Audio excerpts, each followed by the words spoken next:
स्पॉटचिट के एक और एपिसोड में आप सबका स्वागत है। मेरा नाम है पारस वर्मा।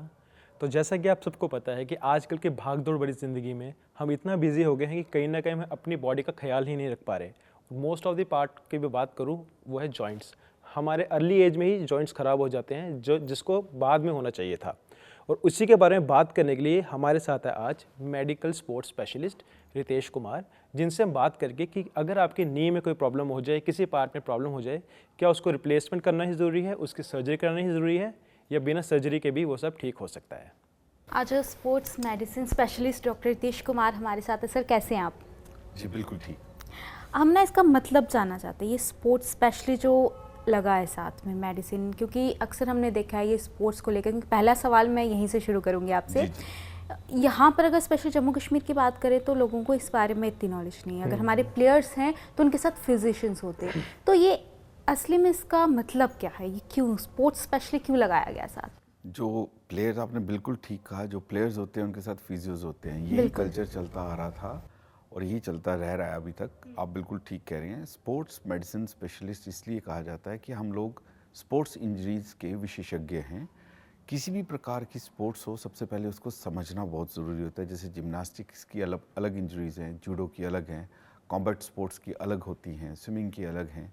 हर डिसिप्लिन की अपनी अपनी इंजरीज़ हैं। उसको आप किस तरह से समझते हैं और फिर उसको समझने के बाद उसका किस तरह से इलाज करते हैं, वो मैटर करता है। और फिर उसके लेवल्स होते हैं। हर इंजरी की स्पेसिफिक ग्रेविटी होती है कि किस लेवल तक की इंजरी है।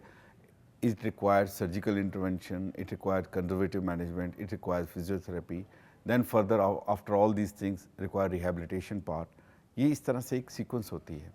तो हमें इसका पूरा कोर्स जिसमें हम कर रहे होते हैं, हमारी स्पोर्ट्स मेडिसिन में हमें सिखाया जाता है एंथ्रोपोमेट्री, कि किस तरह से बॉडी का वेट शिफ्ट होता है।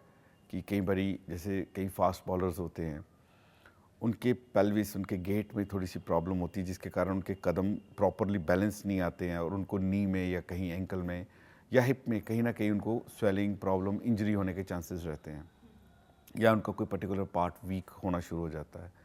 फिर हम उस मैकेनिक्स में एक मशीन पहनाते हैं एक प्लेयर को और उसको चला के देखते हैं एक मशीन के माध्यम से कि किस पार्ट में उसका बैलेंस प्रॉपरली नहीं आ रहा। उसका वेट शिफ्टिंग चलते समय प्रॉपरली बैलेंस अगर नहीं आ रही, सपोज लेफ्ट में नहीं आ रही, तो ऑर्थोटिक्स एक अलग साइंस है। उसके माध्यम से हम उसके शू में वो ऑर्थोटिक्स अल्टर करके डाल देते हैं, जिससे उसका बैलेंस प्रॉपर हो जाता है। वो बॉलिंग भी ठीक से कर सकता है, चल भी ठीक से सकता है, और अगर उसे इंजरी हो गई है तो उसकी रिहेबिलिटेशन 100% हो जाती है।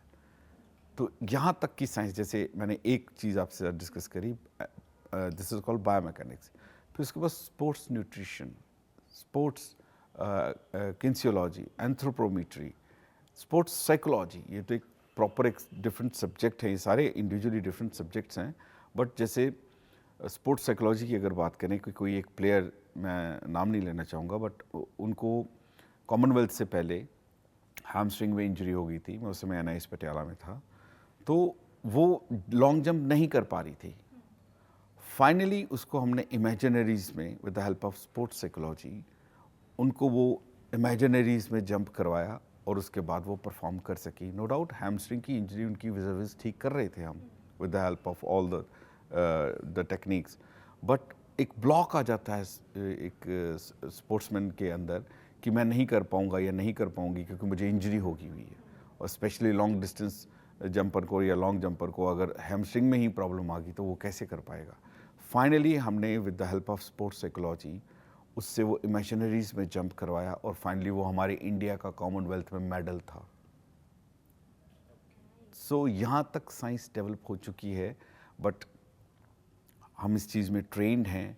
अब फिजियो का एक छोटा सा पार्ट होता है, वो उस हद तक ही एक चीज़ को हैंडल कर सकते हैं। उसके बाद वो हमें रेफ़र कर देते हैं या ऑर्थोपेडिशियन को रेफ़र कर देते हैं। समटाइम्स ऑर्थो वाले भी नीश एरियाज़ में उस चीज़ को नहीं देख सकते, क्योंकि अपना अपना हर एक का एक अपना अपना फील्ड है, अपना अपना लेवल है समझने का। हम लोग स्पोर्ट्स के एरिना में 2 साल रह करके उनकी इंजरीज़ को अंडरस्टैंड करके उनके ट्रीटमेंट को समझ के उसको नेक्स्ट लेवल तक किस तरह से ट्रीट करना है, वहाँ तक जा कर के उसको अंडरस्टैंड करते हैं और ट्रीट करते हैं। ये रीज़न है कि हम एक स्पोर्ट्स मेडिसिन स्पेशलिस्ट बनते हैं। मतलब बहुत सब चीज़ें हैं आपके इसमें। आपका मकसद रहता था कि आपने ट्रीटमेंट करना है तो विदाउट सर्जरी, ठीक है। और यहाँ पर आजकल यहाँ पर क्या पूरी इंडिया में ये सब चीज़ें देखने को नहीं मिलती है, चाहे वो बच्चा हो, बुजुर्ग हो, छोटी सी भी पेन है तो डायरेक्ट सर्जरी के लिए उन्हें रिकमेंड किया जाता है। और विदाउट सर्जरी ट्रीटमेंट ही कैसे पॉसिबल है, ये जानना इसको हम कहते हैं कंजर्वेटिव मैनेजमेंट। मैक्सिमम जैसे सपोज आपने सुना होगा किसी एथलीट का या घर के किसी सदस्य का लिगामेंट टियर हो गया जी, इनका ग्रेड 2 लिगामेंट टियर हो गया, डॉक्टर ने बोल दिया अब इनको सर्जरी होगी, या लिगामेंट इंटैक्ट है अभी बट टियर है ग्रेड 1 2 3 जो भी है, लेकिन पूरी तरह से टूटा नहीं है, उसका कुछ हिस्सा जो है वो टियर हो गया है और सर्जिकली ये ठीक होगा। उसमें हम क्या करते हैं कि I am trained in from USA in this thing in ultrasound guided PRP shots. PRP का फुल फॉर्म है प्लेटलेट रिच प्लाज्मा। उसमें हम पेशेंट के खुद के ब्लड से प्लेटलेट रिच प्लाज्मा बनाते हैं हाई लेवल, और उसके बाद अल्ट्रासाउंड गाइडेडली, अल्ट्रासाउंड में देखते देखते, जैसे आप पेट का अल्ट्रासाउंड कराते हैं, ऐसे सपोज नी का अगर लिगामेंट टियर है तो हम नी के लिगामेंट को देखेंगे पहले अल्ट्रासाउंड में, फिर वहीं पे पोक डाउन करके उस प्लेटलेट रिच प्लाज्मा को वहीं पे छोड़ेंगे, और वो 3 से 4 हफ्ते में ऑटोमेटिक हीलिंग होती है हमारे पेप्टाइड चेन के थ्रू। ये हमारी बॉडी का मैकेनिज्म है। तो इसको हम बिना सर्जरी के ठीक कर सकते हैं। जैसे हम कई बुज़ुर्गों को ऑस्टियोआर्थराइटिस हो जाता है, उनके दोनों घुटनों के जो कार्टिलेज हैं वो रफ़ हो जाते हैं, उनको सीढ़ियाँ चढ़ने में, बैठने में दिक्कत होती है, उसकी भी स्टेजेस होती हैं, स्टेज 1 2 3। तो उसमें भी हम पीआरपी के माध्यम से उनके ऑपरेशन को अवॉइड कर सकते हैं और उनको राहत दिला सकते हैं। तो ये भी हम सर्जरीज़ को इस तरह से अवॉइड कर सकते हैं। ओके तो जैसे कि आपने बात की कि लाइक ओल्ड एज लोग हैं उनको प्रॉब्लम आती है, बट आजकल देखा गया है कि आजकल के लाइफ में ओल्ड एज के उनसे ज़्यादा यंगस्टर्स को ज़्यादा जॉइंट्स की प्रॉब्लम आ रही है। एंड कहीं ना कहीं मे बी इसका रीज़न हो सकता है मे बी नॉलेज की कमी या अपने जिम ट्रेनर्स को अननोइंगली फॉलो करना। ऐसा हो क्यों रहा है? लाइक जो जिम नहीं भी करते उनको मोस्टली जॉइंट्स की प्रॉब्लम आने स्टार्ट हो गई है यंगस्टर्स को। इसके साथ मैं ये भी ऐड ऑन करना चाहूँगी कि जितने भी वो चीज़ें हमें रिकमेंड करते हैं जिम ट्रेनर्स की, आपको ये डाइट लेनी चाहिए, ये प्रोटीन लेना चाहिए, क्या उसका इफेक्ट भी बोन्स पर पड़ता है? हर एक चीज़ का जो भी अनट्रेन्ड, अनप्रोफेशनल है, अनक्वालिफाइड है, जिसको सिर्फ एक वेट ट्रेनिंग का ही सिर्फ तजुर्बा है, वो वेट ट्रेनिंग करवाए, उसको जिस चीज़ में तजुर्बा है, लेकिन उसमें साइंस को इन्वॉल्व ना करें, मेरी ये गुजारिश है। क्योंकि वो मेडिसिन सप्लीमेंट्स खुद ही उनको सजेस्ट करना शुरू कर देते हैं जिसके उनको खुद ही साइड इफ़ेक्ट्स नहीं पता है कि किस कदर कौन सा अमाइनो एसिड कितना लेना है, क्या इनके बॉडी में सबसे पहले वो पैरामीटर्स हैं कैसे, क्या इनको हमें ऐड ऑन करवाना है, ये कहीं ओवरलोडेड तो नहीं हो रहे।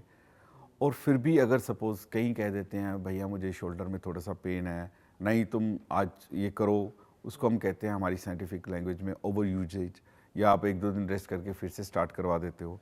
तो ओवर यूजेज से ज़्यादा इंजरी हो जाती है। उस समय तो वो जोश में कर रहे होते हैं, पता नहीं चलता, लेकिन बाद में पता चलता है जब एमआरआई या हम उसके बाद टेस्ट वगैरह करते हैं कि वो ग्रेड 1 ग्रेड 2 लेवल का टियर हो गया है, या अपनी औकात से ज़्यादा वेट उठवा देना कि तूने ईगो लिफ्टिंग, तूने ये सप्लीमेंट लिया हुआ है, डर मत, चलो उठाओ शाबाश।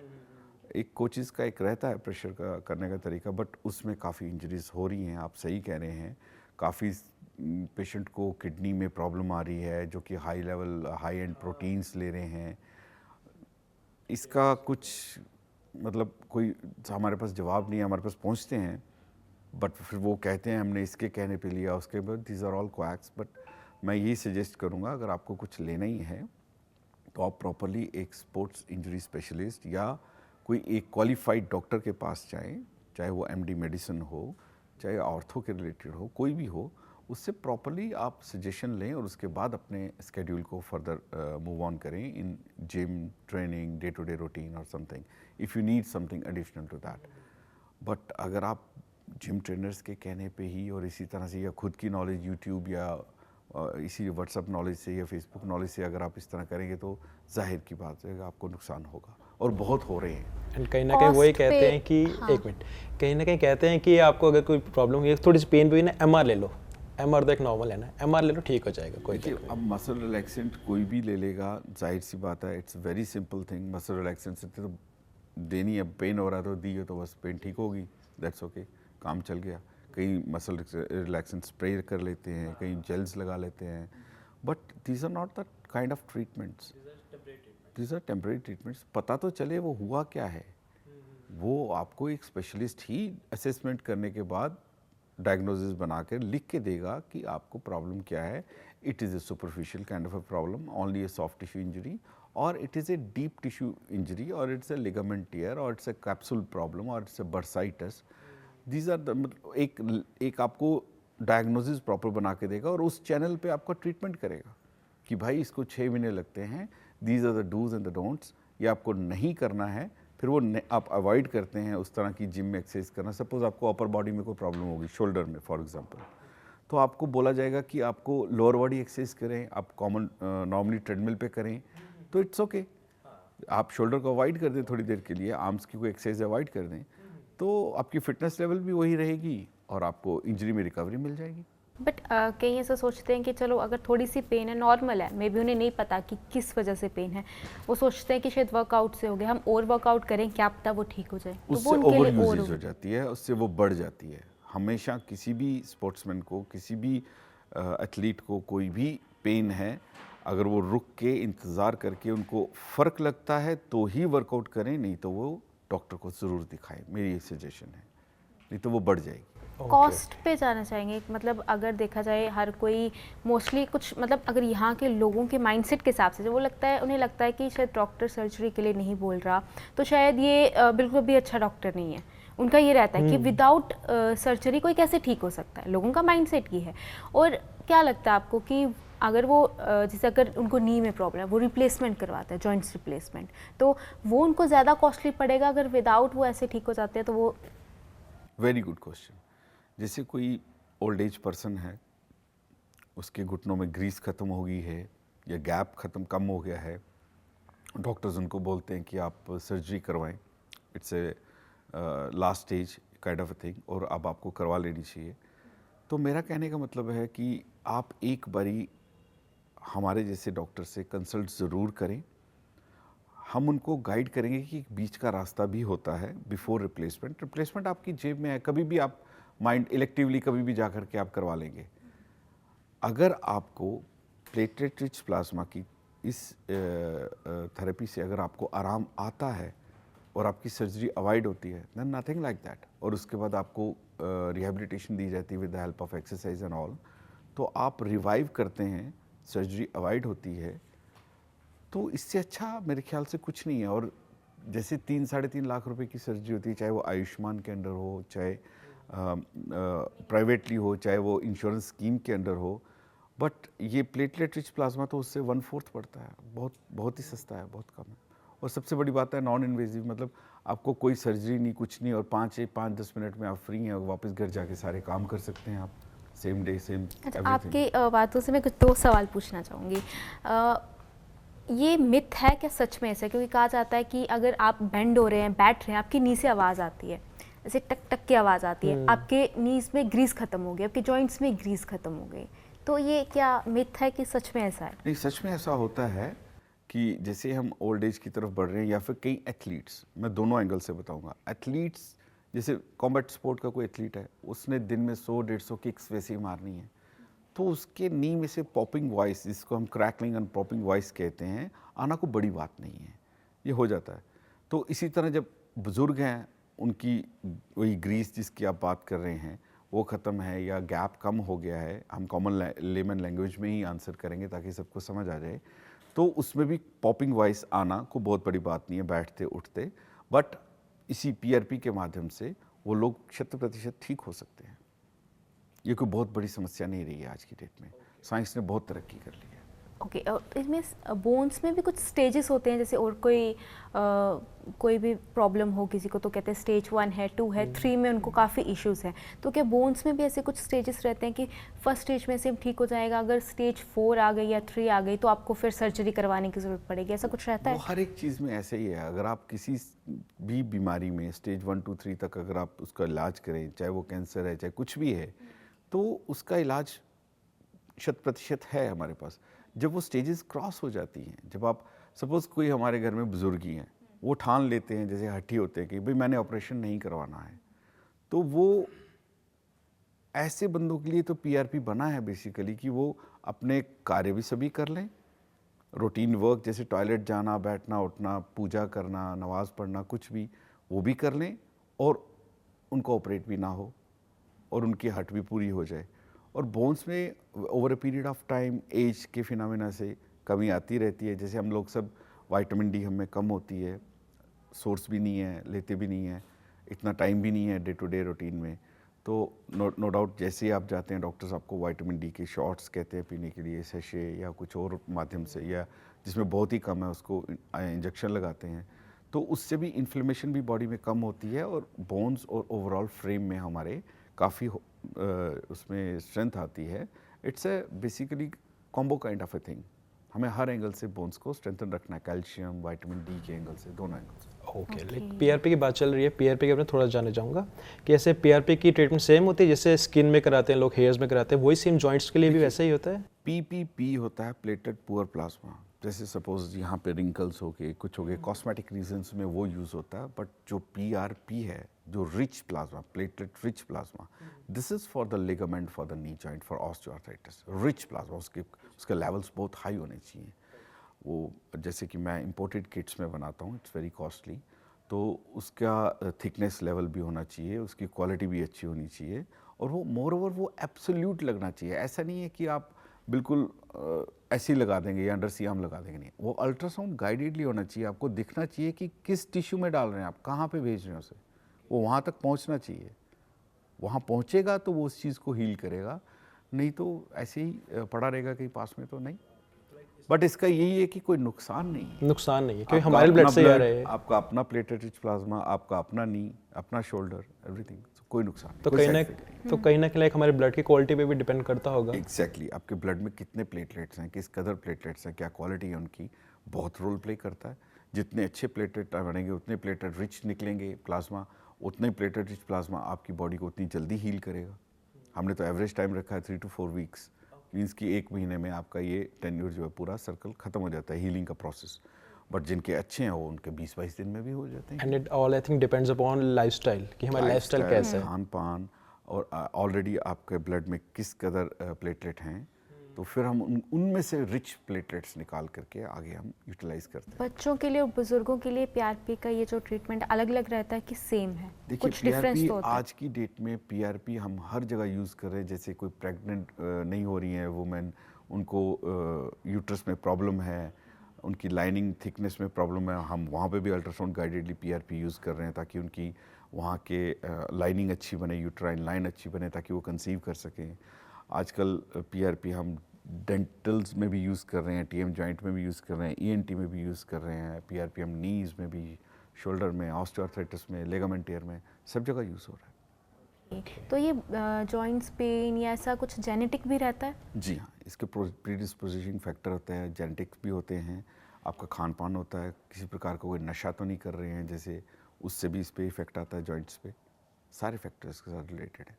ओके, तो लाइक हमारी बॉडी में ऐसा भी कोई जॉइंट होगा, कोई पार्ट होगा जिसको लाइक हम ट्रीट नहीं कर सकते?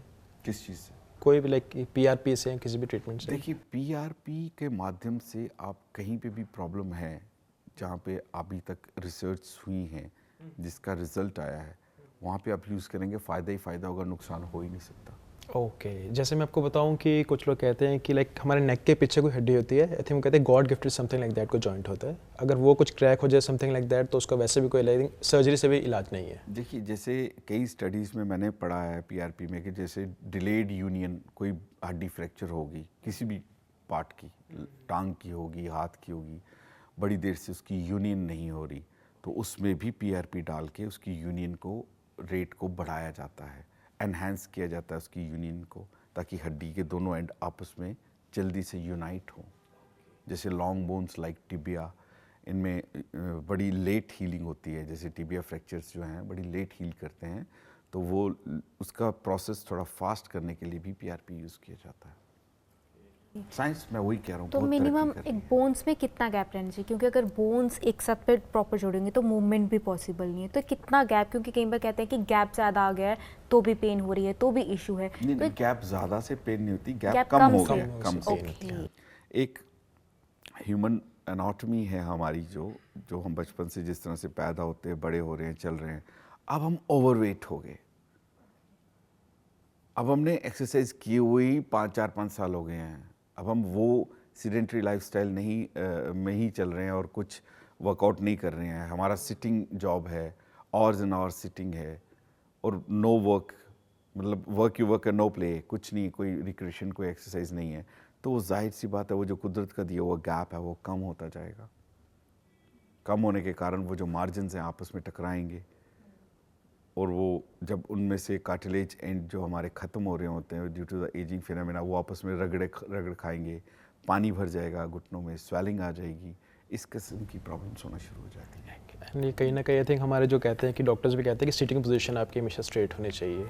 That is for spine, yes exactly. Sitting posture हमारा मेंटेन रहना चाहिए। हमें चेयर पे अगर बैठना है तो अपने हिप्स को चेयर के बैक एंड के साथ टच करके बिल्कुल अलर्ट बैठना है, स्ट्रेट बैठना है, ज़्यादा स्पाइन पे स्ट्रेस ना आए, और हमें हर 20-25 मिनट के बाद थोड़ा सा वॉक करना चाहिए। ये हमारी ब्लड सप्लाई के लिए भी अच्छा रहता है, पेरिफेरल ब्लड सप्लाई इससे ओके रहती है।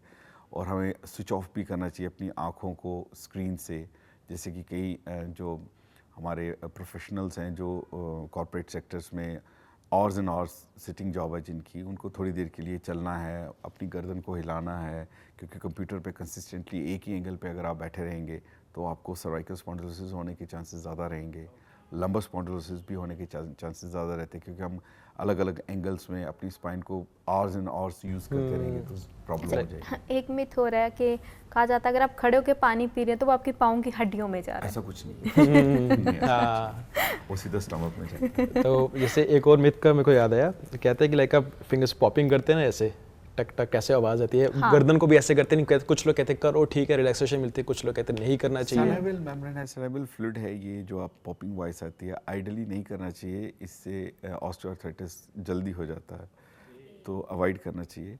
बट जो नॉर्मली अपने आप जो निकल रहे हैं, that is a human body call, वो उसको आप रोक नहीं सकते। बट जो आप कुछ लोग होते हैं आदत होती है टक टक हाँ, टक जो कर आप रहे खुद होते हैं। करते हैं वो नहीं करना चाहिए, नहीं करना चाहिए, it's not good for your health. बिल्कुल। ये फ्रोजन शोल्डर के बारे में थोड़ा देखिए, जैसे हमारे कई एथलीट्स होते हैं, कई बुज़ुर्ग होते हैं, उनको over a period of age जब एक मोमेंट एक रेंज तक ही आप करते रहेंगे, जैसे सपोज हम बॉलिंग करवाते हैं बचपन में, क्रिकेट खेलते हैं, फिर काफ़ी देर छोड़ ही देते हैं, फिर वो रोटेशनल 360 डिग्री मूवमेंट हम कब करते हैं, जब कभी स्विमिंग या कुछ इस तरह से, या वो नहीं करेंगे, तो over a period of time वो चीज़ छूटती जाती है। अगर आपको मैं कह दूँ आप सीढ़ी चढ़ना बंद कर दें, आप ज़मीन पे क्रॉस लेग्स में बैठना बंद कर दें, तो कुदरत वो चीज़ आपसे छीन लेती है वापस। तो इसी तरह आपको रोटेशनल मूवमेंट करते रहना चाहिए, और अगर वो आप छोड़ चुके हैं और फ्रोज़न शोल्डर हो गया है तो फिर उसके बाद उसके ट्रीटमेंट्स होते हैं, क्योंकि मैक्सिमम लोग फिजियोज़ के पास चले जाते हैं और फिर अपना ट्रीटमेंट करवा रहे होते हैं। कई ठीक भी हो जाते हैं, बट कई ओवर हीट लेकर के या महीना 20-20 दिन ट्रीटमेंट लेने के बाद समटाइम्स, जैसे अभी तक तो शॉर्ट वेव डायथर्मीज यूज़ करते हैं ये लोग, उससे कुछ हैज़र्ड्स भी होते हैं। सनेवल मेम्ब्रेन में से उनका फ्लूइड्स जो है वो कम हो जाता है कई हमारे सॉफ्ट टिश्यूज़ का, उससे नुकसान भी होते हैं। But over a period of, मैं यही कहूँगा कि with the range of motion उससे खोल करके ही चलाएं, वो ठीक रहेगा। या आप कंसल्ट करें अपने डॉक्टर से, तो आजकल इसका भी इलाज है। ओके, जैसे आपने अभी बात करे थे बॉलिंग की, बॉलिंग से याद है कि मोस्ट ऑफ द स्पोर्ट्स में, ये क्रिकेट की बात करूं, most of the injuries as compare to batsman bowlers को ज़्यादा होती है। हाँ, तो ऐसा लाइक क्यों? क्योंकि खेल तो दोनों ही रहे हैं, मे बी यहाँ पे मूवमेंट का इशू है, प्रॉब्लम है, या क्या है? क्योंकि बॉलर्स को देखा जाए वो ज़्यादा इंजर्ड होते हैं। बैट्समैन ने एक जगह खड़े होकर के बैटिंग करनी है। स्पोर्ट्समैन अगर वो राइट आर्म या लेफ्ट आर्म फास्ट बॉलर है तो वो पहले अपना पूरा रन अप लेकर के आएगा, उसके बाद डिलीवरी करेगा बॉल की। तो बैलेंस बनाना है, क्रीज को देखना है, नो बॉल ना हो जाए, काफ़ी चीज़ों को माध्यम में रखते हुए बॉल को डिलीवर करना है, फुल टॉस ना चले। बॉलर्स को मोस्टली हैमस्ट्रिंग के टीयर्स होते हैं आई थिंक। हैमस्ट्रिंग में प्रॉब्लम होती है, शोल्डर में प्रॉब्लम होती है, काफ्स में आ जाती हैं, उनको शिन स्प्रिंट हो जाता है, बहुत किस्म की प्रॉब्लम्स आती हैं उनको बॉलर्स को, क्योंकि वो मोमेंटम में होते हैं, ये रीज़न है। और कई फील्डर्स को भी हो जाती हैं। आउटस्ट्रेच हैंड में अगर वो कैच पकड़ रहे हैं तो शोल्डर कई बारी डिसलोकेट भी हो जाता है, और कई बारी पुल शोल्डर की भी हिस्ट्री आ जाती है। तो बहुत सारी ज़्यादा फोर्स लगाने पर भी हो जाता है। इसीलिए मैं कहना चाहूँगा कि अगर हम एक टीम जैसे बनाते हैं, हम उस टीम में बनती है, सबसे पहले आएगा स्पोर्ट्स इंजरी स्पेशलिस्ट, फिर कोच, फिर उनके मैनेजर, फिर उनके टीम फिजियो, फिर उनके न्यूट्रिशनिस्ट, उनके मसाजर, एक टीम होती है। उस टीम में हम क्रिकेट की टीम को जैसे एज ए डॉक्टर मैं असेस करता हूँ, तो मैं देखता हूँ कि एक जो फास्ट बॉलर है हमारा, इसकी लोअर बॉडी थोड़ी सी मुझे वीक लग रही है और स्पेशली इसके कुछ गेट में प्रॉब्लम लग रही है कि इसका वेट जो है प्रॉपरली डिस्ट्रीब्यूट नहीं हो रहा व्हेन ही वाज रनिंग।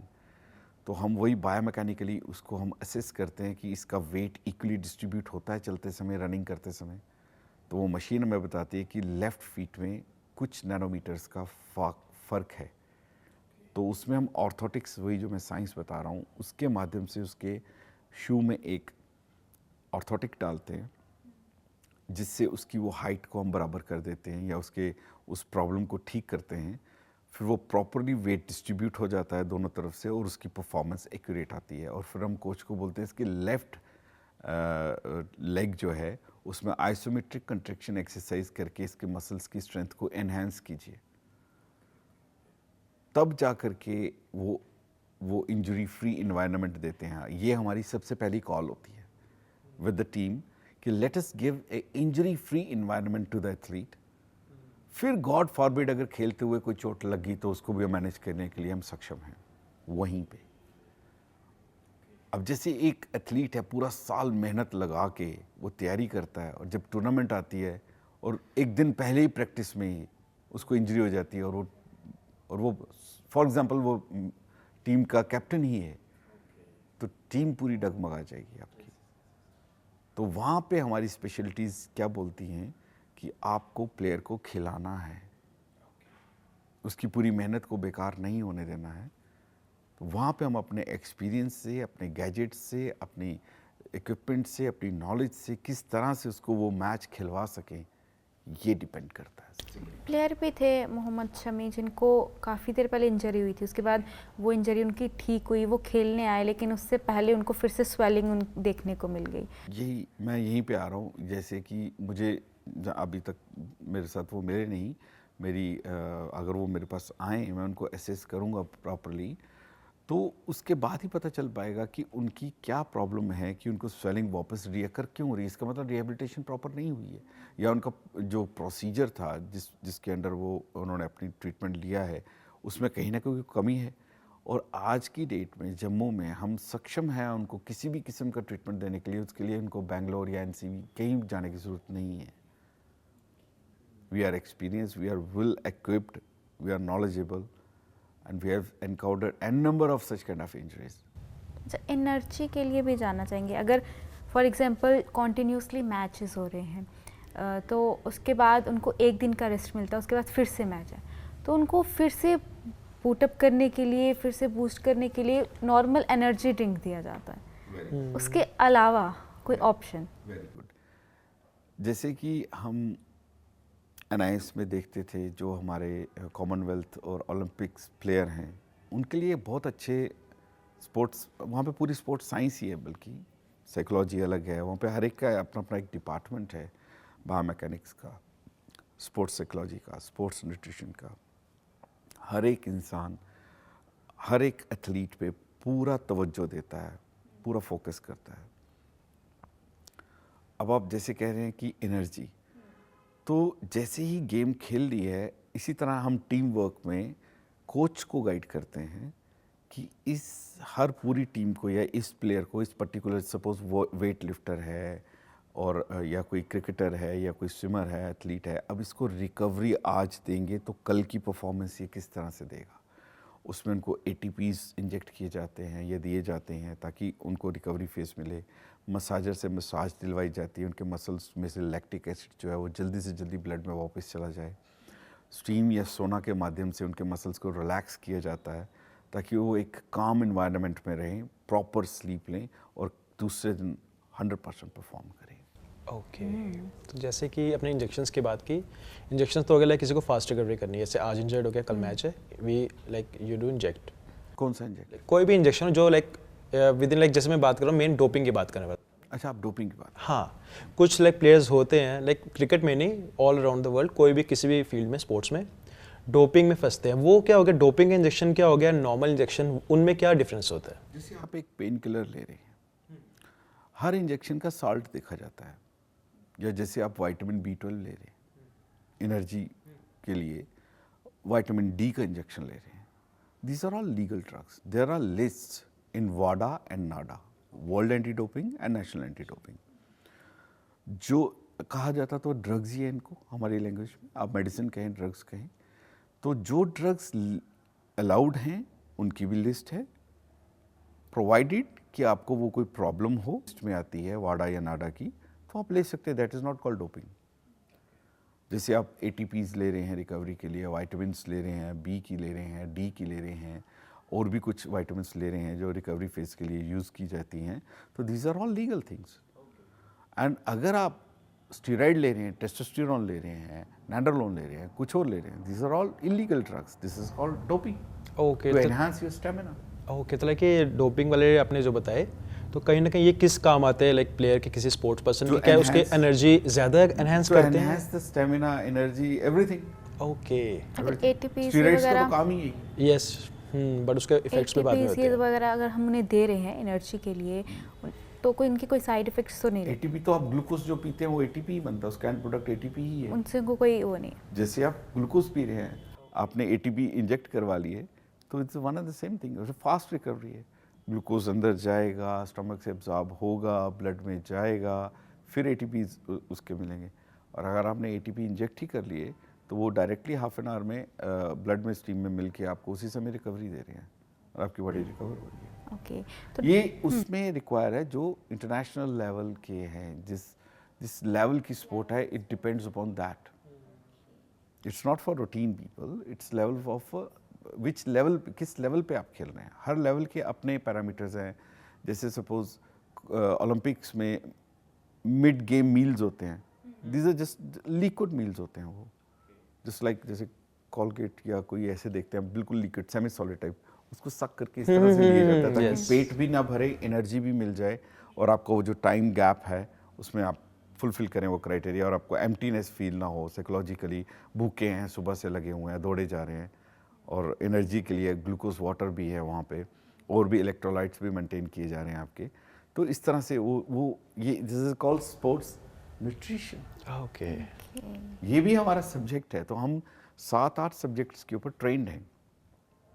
तो we are the one umbrella for all these 6-7 things, जिसमें फिजियोथेरेपी भी हमारा एक सब्जेक्ट है, sports kinesiology, anthropometry, biomechanics, psychology, ये सब हमारे हैं, GTMT, ये सारे हमारे सब्जेक्ट्स हैं जिसमें हम किस किस तरह से किस किस लेवल पे किस किस एथलीट को, किस किस डिसिप्लिन के एथलीट को किस तरह से क्या चीज़ देनी है, वो हम पूरा स्केड्यूल बनाते हैं। ओके, ये डिस्क इशू जो रहता है मोस्टली हमने ये देखा है, किसी को कि वो हिल गई है, उनको प्रॉपर्ली बेड रेस्ट दिया जाता है डिस्क के लिए। हाँ, देखिए, इनिशियली जो उनको शूटिंग पेन होती है डिस्क हिलने के बाद, होता क्या, इट्स ए न्यूरॉलजिक पेन, क्योंकि जो नर्व वहाँ से पास हो रही है, डिस्क उसको कंप्रेस कर देती है, जिसके कारण neurologic pain is the worst most pain in the body. तो उसको कंट्रोल करने के लिए हमें समटाइम्स प्रीगाबलिन या नॉर्ट्रिप्टालिन का सहारा लेना पड़ता है। ये ड्रग्स हैं तो दो, फिर साथ में पेन किलर्स का भी सहारा लेना पड़ता है, और नो डाउट उनको थोड़ी देर के लिए बेड रेस्ट देनी पड़ती है, depend upon the severity of the disease. Sometimes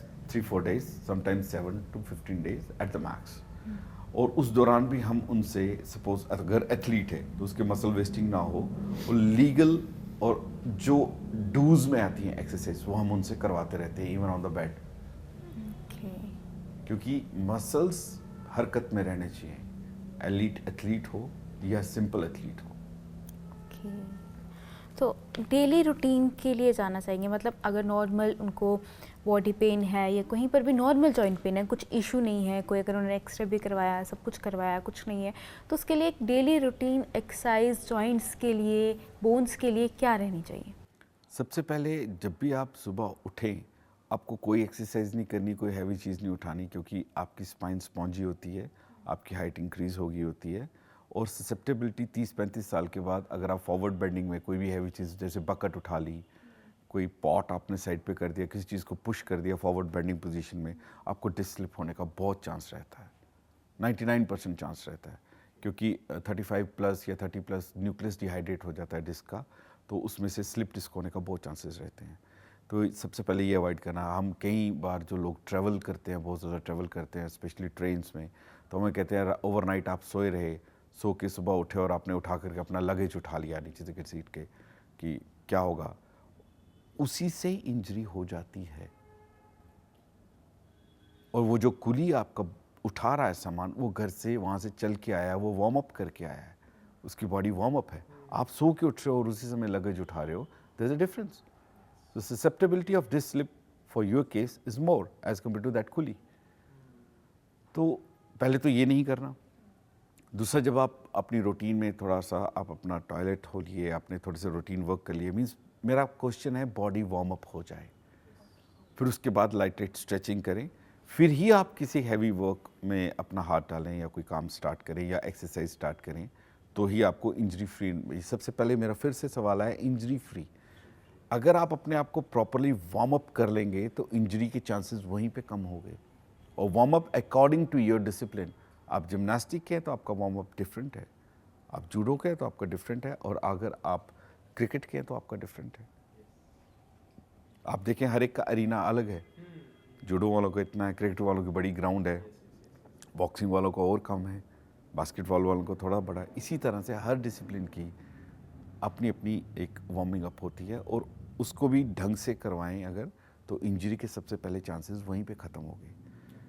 फिर उसके बाद आप प्रॉपर ट्रेनिंग पे आएँ, वेट ट्रेनिंग पे आएँ, कंडीशनिंग पे आएँ, करें आप, कुछ नहीं होगा।